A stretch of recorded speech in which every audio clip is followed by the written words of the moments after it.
hawa nafsu dan bisikan daripada syaitan. Wa yasir sahibuhu la'bah li syaitan. Maka orang yang senang marah dia akan menjadi permainan untuk syaitan. Syaitan memainkannya. Kal qurrah lisibyan, kata Habib Muhammad bin Abdullah Haddad, seperti main bola bagi anak-anak. Jadi tendang sana, tendang sini gitu. Itu gambaran daripada orang yang senang marah dipermainkan oleh syaitan. Makanya hadirin hadirat, kalau kita teringat dengan pesan Rasulullah sallallahu alaihi wasallam, dari salah satu wasiat Rasulullah ketika sahabat bertanya, ya Rasulullah ausini, beri aku wasiat ya Rasulullah, la taghdab. Rasulullah sallallahu alaihi wasallam mengatakan, janganlah kamu marah. Kita lihat bagaimana muamalah yang baik, muamalah yang indah yang diajarkan oleh Rasulullah. Sampai orang ini mengulangi lagi kembali untuk kedua kali, ya Rasulullah berilah wasiat. Rasulullah hanya menjawab, la taghdab, jangan marah. Sampai ketiga kali diulangi, la taghdab. Rasulullah SAW mengatakan seperti itu. Ya, artinya wasiat dari Nabi SAW untuk kita tidak marah. Sebab syaitan kalau sudah berhasil dalam tujuannya membuat orang itu marah. Ya, orang kita apa aja sekarang maunya marah-marah. Ya, pokoknya apa yang enggak sepakat dengan hidupnya udah jadi alasan untuk dia marah. Kadang punya masalah dengan yang lain, keluarganya kena imbas marahnya. Ya, jadi marah-marah. Ya, bahkan orang yang senang marah-marah bisa sakit, jadi jatuh penyakit darah tinggi. Ya, diantaranya orang yang senang marah-marah. Artinya apa? Nabi SAW berpesan dalam riwayat lain, la taghdab falakal jannah. Jangan kamu marah, maka untukmu surganya Allah. Makanya kita nggak pernah dapetin orang-orang soleh yang punya sifat marah itu nggak pernah dapetin. Boleh cari, boleh lihat. Sebenarnya marah itu sifat manusia ya. Tapi marah mereka orang-orang soleh itu nggak pernah dijadikan karena manusia, tapi karena Allah. Contoh, kalau misalkan melihat anaknya tidak sholat berjamaah, mungkin marah. Melihat orang berbuat maksiat mungkin marah, karena marahnya bukan karena manusia tapi karena Allah. Kita belajar dari Rasulullah SAW. Wa ya'fu idza kana fi haqqihi, wa sabr. Rasulullah nggak pernah marah. Hal yang terikat dengan dirinya nggak pernah marah Rasulullah SAW. Sering diceritakan cerita Ummul Mukminin Siti Aisyah radhiyallahu taala anha punya sifat cemburu kepada Siti Sofiyah. Ketika Siti Sofiyah memasak untuk Rasulullah, Rasulullah puji masakan Siti Sofiyah. Terdengar oleh Siti Aisyah cemburu, diambil masakannya itu waktu anak membawa ke Rasulullah, diambil, dilempar. Di sini apa Rasulullah marah? Enggak. Rasulullah hanya bilang kepada para sahabat, "Gharra ummukum." Ibumu cemburu, kata Rasulullah. Ummul Mukminin, istri Nabi adalah ibu kita, orang-orang yang beriman. Ummul Mukminin Siti Aisyah cemburu, kata "Gharra ummukum." Lihat akhlak Nabi sedang nggak marah. Oh, kita coba kadang-kadang anak mecahin piring marah-marah, masya Allah. Ya, kadang ada orang masya Allah itu marahnya bisa setahun. Marah sama orang sampai setahun, tiap hari marah, diungkit setahun tuh. Ya, kalau belum punya penyakit apa namanya, lupa, insomnia apa baru hilang itu. Kalau nggak tetap masih marah-marah, ketemu orangnya diungkit lagi. Ketemu orangnya diungkit lagi, ini bahaya nih. Sebab marah ini bisa mewariskan penyakit namanya al-baghdha, benci. Dari marah, awalnya itu dari marah, kesel, ngededel di hati, ya, sampai menjadi kebencian. Ini bahaya besar. Ya, makanya jangan sampai kita marah.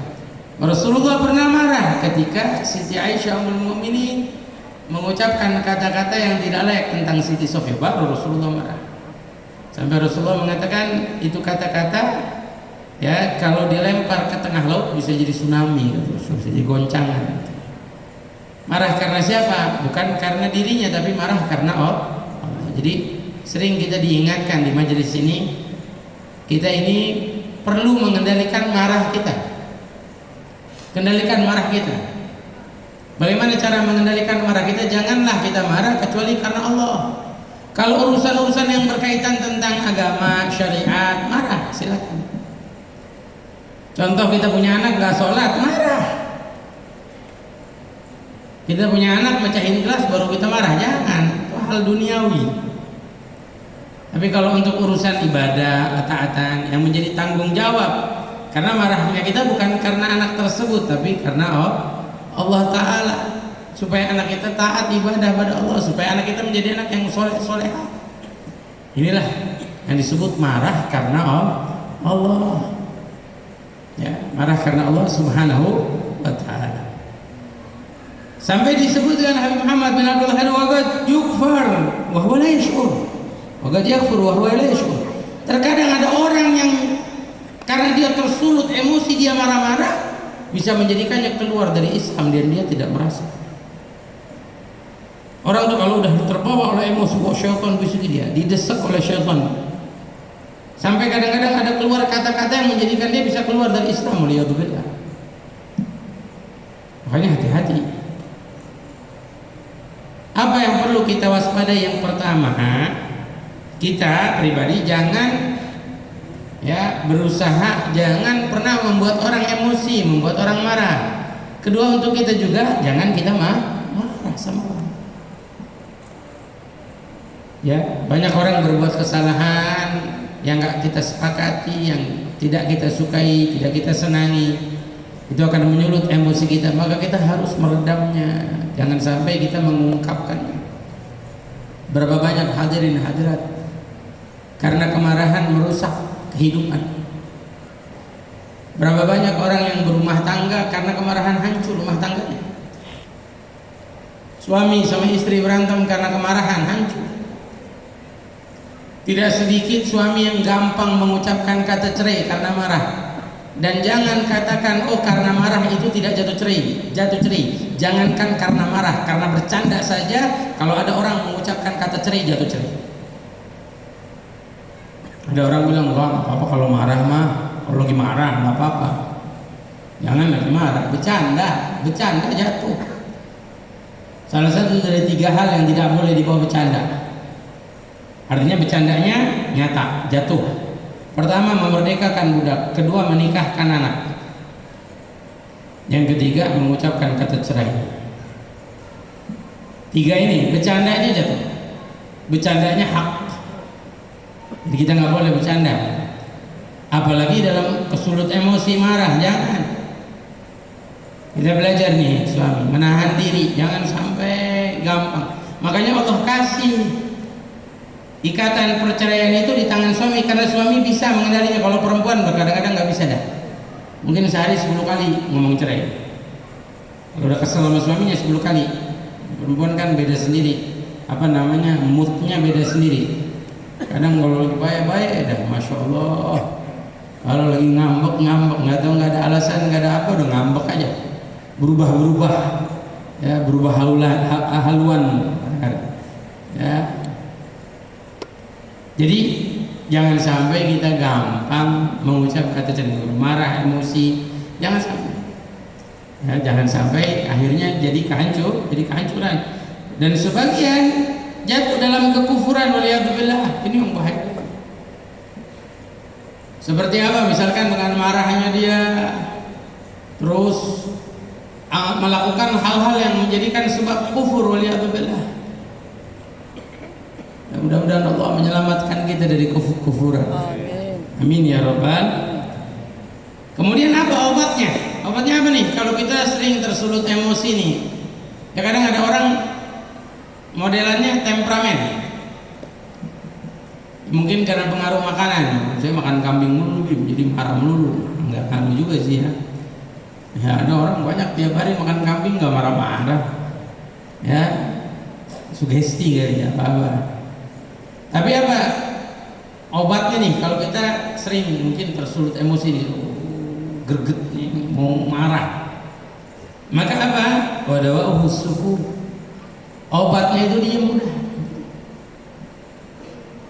Makanya lihat orang-orang soleh dikatain, dihina, diam aja.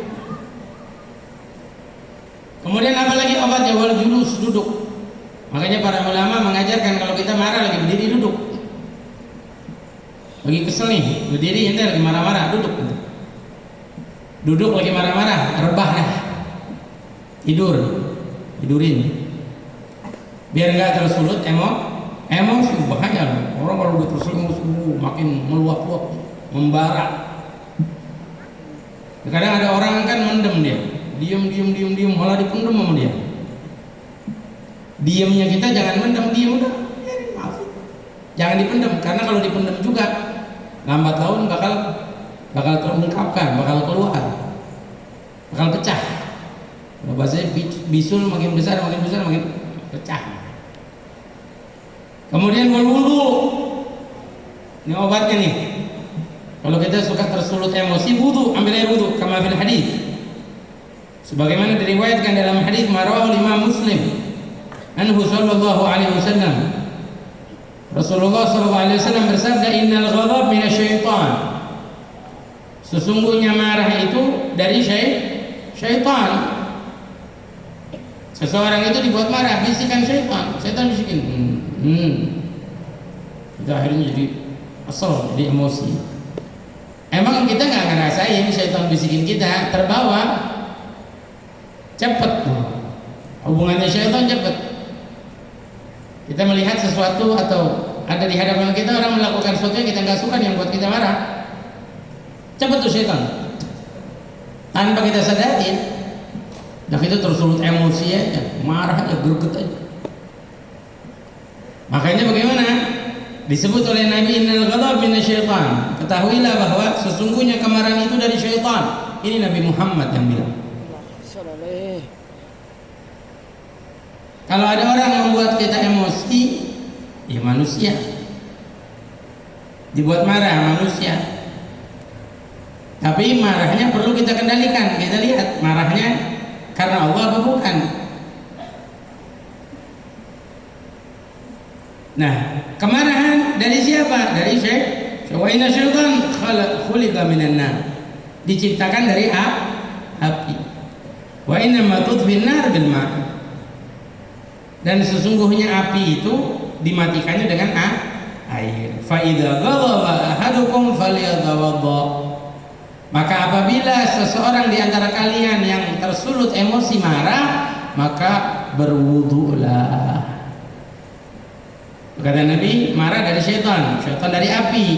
Api matinya dengan air. Maka apabila kita marah, tersulut emosi, maka ambil air wudu. Dianjurin tuh, ambil air wudu. Biasanya adem tuh, ademnya sampai ke hati-hati ya. Ya kalau bisa mah jangan cuma ngambil air wudu doang, sholat dah. Sholat sunnah wudu, 2 rakaat, wah tambah adem lagi. Ya, sholat sunnah wudu 2 rakaat, tambah adem, tambah tenang insya Allah.